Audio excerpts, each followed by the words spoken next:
እሷም እኮ ሰው ናት፣ ለዚያውም ንጹህ ልብ ያላት አፍቃሪ። ናታንን ከሷ አለያይተሽ ለማኪ ልትድሪው ብትሞክሪ የገዛ ልጅሽን በገዛ እጅሽ አንቀሽ እንደገደልሽ ቁጠሪው። ዝም በይ አንቺ። ዝም አልልም። እኔ ለእናንተ መልካም ነገር እጣጣራለሁ፣ እናንተ ግን የናቀጥላችሁ ልጅ ደፉኝ ነው። መቼም ቢሆን አይሳካላችሁ። እሺ እማዬ፣ እንግዲያውስ ልጅሽን አተሽ ለመኖር ተዘጋጅ።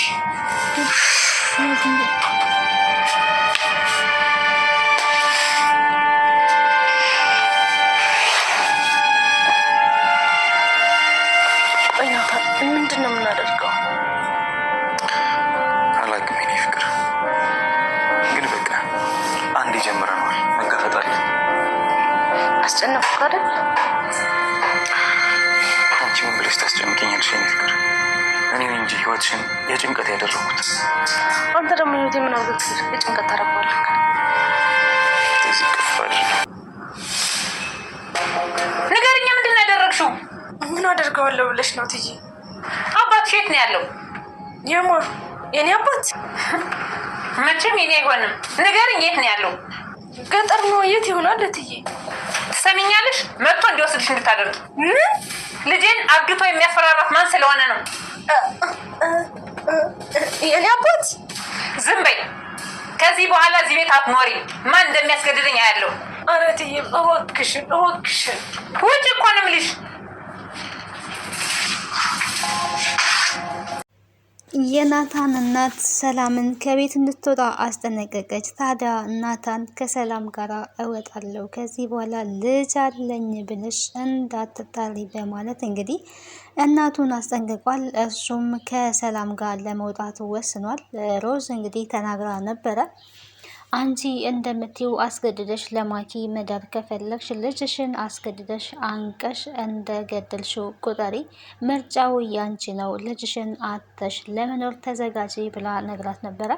ታዲያ ሮዝ የነገረቻትን ባትሰማም አሁን ላይ ግን ናታን ሰላም ከዛ ቤት እንድትወጣ ስለተደረገ እሱም ደግሞ ከሰላም ጋር መውጣትን ነው የፈለገው። ምክንያቱም ያፈቅራታል፣ ይወዳታል። እናትየዋ ደግሞ አልወደደችለትም። ስለዚህ ለፍቅሩ ሲል እናቱን ጥሎ መሄድን ወዷል ማለት ነው። ማኪ አሁን ደግሞ ሰላም ማናት፣ ሰላምን ማወቅ አለብኝ እያለች እየፈለገች ትገኛለች። ነገር ግን እስካሁን ሰላምን ማወቅ አልቻለችም። እናትየዋ እንግዲህ ፍቅረኛው የናታን ሰላም ናት ቤትሽ ያለችው ሰላም በተባለ ሰዓት ፌንት ነቅላ ነበረ። ፌንት ነቅላ ራሷን ስታወድቃ እንግዲህ ሕክምና እስከ መሄድ ደረጃ ድረስ ደርሳለች። ናታን እና ሮዝ እንግዲህ እናታቸውን እንድትረዳቸው በተቻላቸው አቅም ለማስረዳት ሞክረው ነበረ። እሷ ግን ድርቅ ብላ ማኪን ነው ማግባት ያለበት እያለች ትገኛለች። ናታን ግን እንድትረጅኝ ይፈልጋለሁ፣ አንቺን ላለማሳፈር፣ አንቺን ላለማስቀየም በጣም ብዙ ዋጋ ከፍለናል። አንቺ ደግሞ ራስ ወዳድ እየሆንሽብን ነው። የራሳችን ስሜት፣ የራሳችን ላይፍ፣ የራሳችን ህይወት አለን። ስለዚህ ማየባክሽ እኛ ልትረጂን ይገባል። የሴት ልጆች ናቸው ተብለሽ አንገትሽን እንዳደፊ ለአንቺ ተጠንቅቀን አንቺ ያልሽውን ሁላ ስናደርግ ቆይተናል። አሁን ግን ይሄ የኔ ህይወት ነው። እኔ የማፈቅራት፣ የምሳሳላት፣ የምወዳት፣ ሳቋ የሚያስደስተኝ፣ መከፋቷ ደግሞ የሚያስከፋኝ፣ የምሳሳላት ፍቅረኛ አለችኝ። እሷም ደግሞ ሰላም ናት ብሎ ተናግሯል። ታዲያ ይሄ ድምፅ፣ ይሄ ቃል ከናታን አፍ የወጣው እናትየዋ ፌንት እንድትበላ አድርጓታል ማለት ነው። ሰላም ጤና ይስጥልኝ ውድና የተከበራችሁ የቻናሌ ቤተሰቦች እንዴት አላችሁ? በያላችሁበት የዓለም ዳርቻ ሰላማችሁ ይብዛ። ለዚህ ቻናል አዲስ ከሆናችሁ ሰብስክራይብ፣ ላይክ፣ ሼር እያደረጋችሁ ቤተሰብ እንድትሆኑ በአክብሮት እጋብዛለሁ። ቀጣዩን ሮዛ ድራማ ወደ እናንተ ሲላችሁ መጥቻለሁ። ሮዛ ድራማ እንግዲህ እጅጉን አስተማሪና ተወዳጅ ስለ ፍቅር የሚያስተምር ነው። ፍቅር እንግዲህ በግዴታ ሳይሆን በውዴታ ሁለት ሰው ተፈላልጎ የሚጀመር ህይወት እንጂ አንድ ሰው እየፈለገ አንድ ሰው ደግሞ ሳይፈልግ ወይም ደግሞ የቤተሰብ ጫና የሚገባበት አይደለም። በቤተሰብ ጫና የሚሆን አይደለም።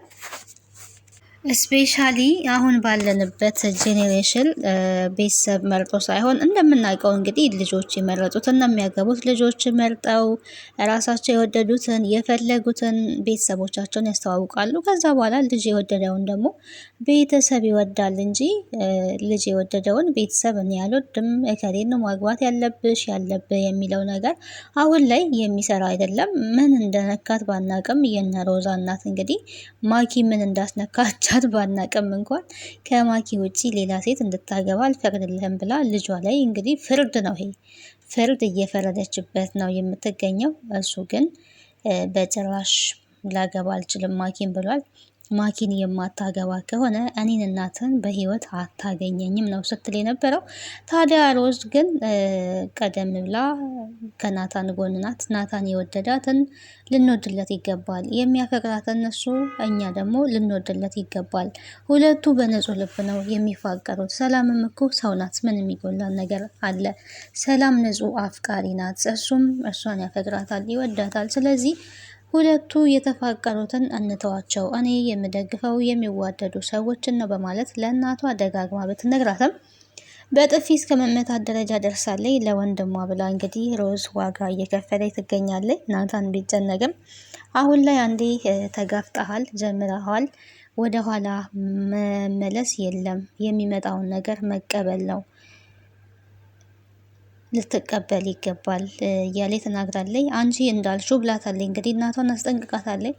አንቺ እንዳልሹ እኔን አታገኙኝም፣ ራሴን እናት አለኝ ብላችሁ እንዳትሉ እንዳልሹ አንቺን ብትሆኝ ከዚህ በኋላ የእኛን ቃል ማሰሚ ከሆነ እኛ የምንልሽን ማሰሚ ከሆነ ልጆች አለኝ ብለሽ እንድታወሪ አንፈልግም፣ አንቺም እኛን ታጭናለሽ ብላታለች። እንግዲህ የዚህን ያህል ማስጠንቀቂያ ነው የሰጠችው እናትየዋ። በእውነት እነሱን የዚህን ያህል ማሳዘኗ ከባድ ነው። አሁን ላይ የምታስፈራራው እኔን ከወደዱ ለእኔ ብለው እኔ ያልኩትን ማድረግ አለባቸው ነው። ይሄ ግን ናታን እንዳለው ነው። የራሳችን ስሜት አለን፣ የራሳችን ፍላጎት አለን። ስለዚህ ለፍላጎታችን ተይን ነው ሲላት የነበረው ማለት ነው። ይሄን ደግሞ ማድረግ አለባት። ሮዝ እንግዲህ አስጠንቅቃ ነግራታለች። አንቺን ብትሆኚ ናታን የሚለውን የማታረጊ ከሆነ እኛን አተሽ ለመኖር ራስሽን አዘጋጂ። አንቺ በተናገርሽው ቋንቋ ነው የምናገረው። አንቺም እኛን አታገኝም። እኛን አቶ ለመኖር ራስሽን ማዘጋጀት አለብሽ። አንቺ እንዳልሽው እኛን ልታገኝን አትችይም። አንቺ በምትይው መንገድ የሚሆን ነገር የለም እንግዲህ ብላለች። ደግሞ ምን የጠየቀቻት ናታን የወደደውን ልትወጅለት ይገባል። በቃ ተይው ማኪ ራሷን ህይወት ትኖር፣ እሱ የሚወደው ሰላም እና ነው ስትል የነበረው። ምን አስነክታው ነው ልጄን ነበረ እንግዲህ እያለች ያለችው። ምንም የሚያስነካችሁ ነገር የለም። ሁለቱ ልባቸው ይፈላለጋል፣ ይዋደዳሉ። ንጹህ ፍቅር ነው መሀላቸው ያሉት። ስለዚህ እነሱን ልንተዋቸው ነው የሚገባው በማለት እናቷን ለመምከር ሞክራለች። ግን ታዲያ ይሄ ጥፊ ያስመትቷታል። ምንም ማድረግ አይቻልም። ሮዝ ከወንድሟ ጎን ናት። ይህንን ውሳኔ ከወሰንሽ ሀሳብሽን የማትቀይሪ ከሆነ ልጅሽን አተሽ ለመኖር ራስሽን አዘጋጂ ብላታለች። ባለችው መሰረት እንግዲህ ሰላም ከቤት ወጥታ ናታን ቤት የሚቀመጥበት ምንም አይነት ነገር የለም። እሱም ከቤት ይወጣል። የዛን ጊዜ እንግዲህ ምንም ማድረግ አትችልም።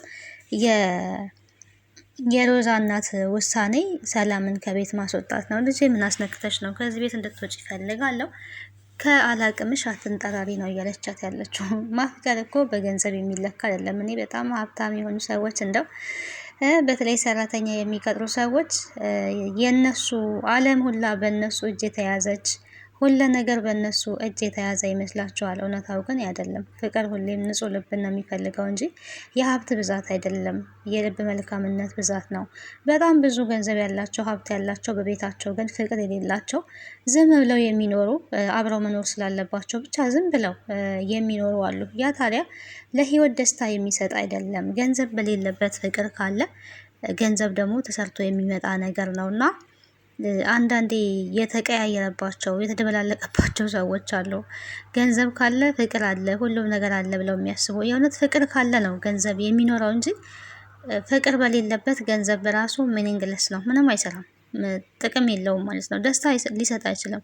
የሰው ልጅ ደስታ ፍቅር ነው፣ ገንዘብ አይደለም። ገንዘብ ያስፈልጋል፣ አያስፈልግም ማለት አይደለም። ነገር ግን ሞልቶ ተርፎ ቤቶች ሰላም ከሌለ፣ መግባባት ከሌለ፣ መስማማት ከሌለ ያ ያለው ገንዘብ ትርጉም አልባ ይሆናል ማለት ነው። መተሳሰብ እና ፍቅር ባለበት ደግሞ ትንሹ እንደ ትልቅ ይታያል። አንዱ ለአንዱ በሚያስብበት ሰዓት ላይ ምን የሆነ አባባል አለና የሆነ ጊዜ እኔ የማስታውሰው 9 ቂጣ ለባልና ሚስት ይበቃል የሚባል አባባል ድሮ ነው የሰማሁት። እና እዚህ ጋር ላላስተዋለው አማርኛውን ከባድ ነው። ምንድን ነው መስማማት ካለ ያ 9 2 4 ሆኖ ከዛ እንዳለ የሚቀረው በአንዱ መጣላት የለም ማለት ነው። እኔ ገርሞኝ ጥያቄ ጠይቄ ነበረ በልጅነቴ ስለሰማሁት ይሄንን እና እንዴት ሰው 2 ሰው 9 ቂጣ እንዴት ይጨርሳል የሚል ጥያቄ ነበር የጠየቅኩት።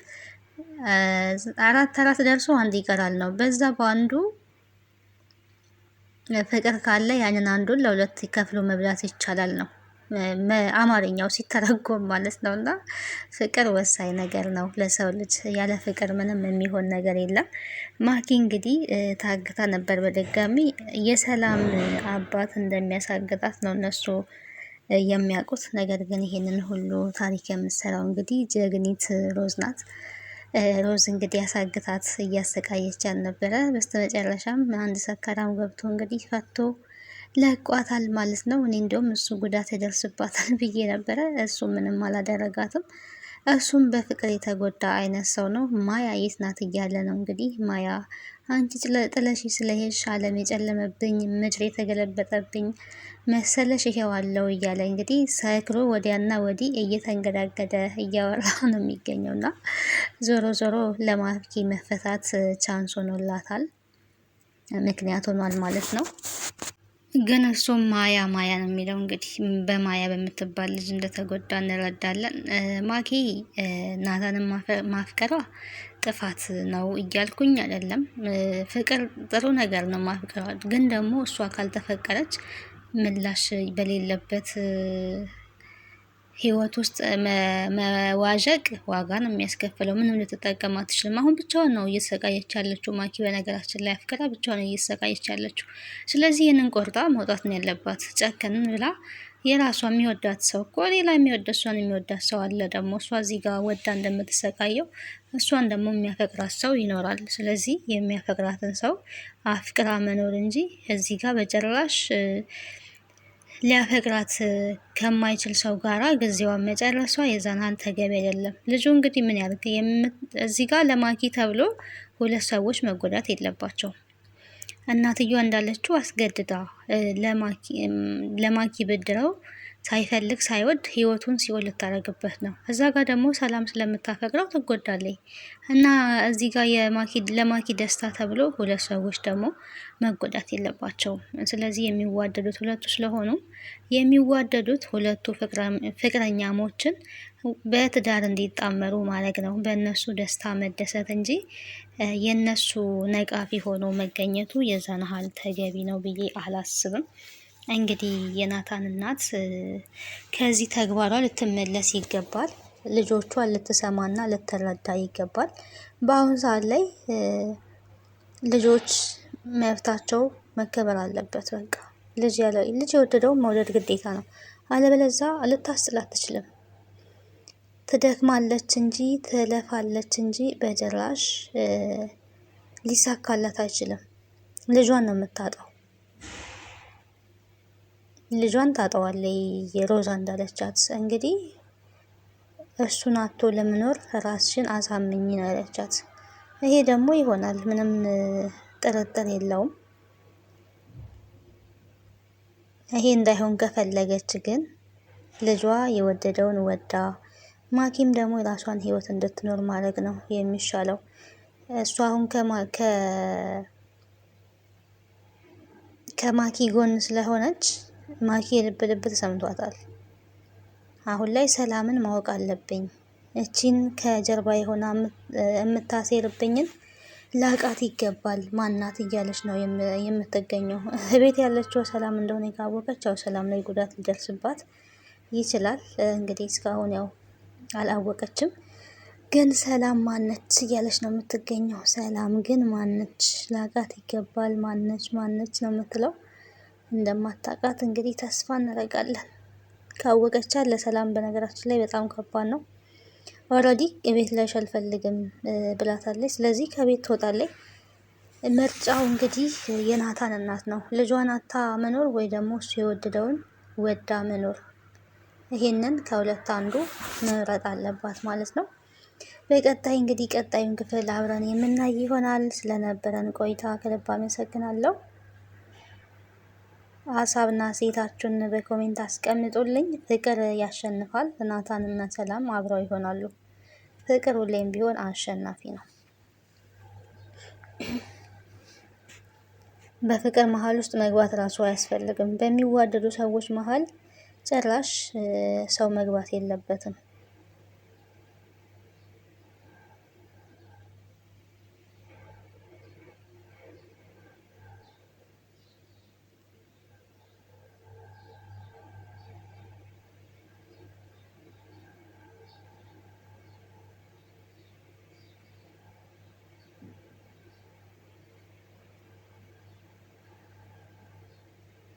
ተሰቃዩ እኮ አሰቃየቻቸው ማለት ነው።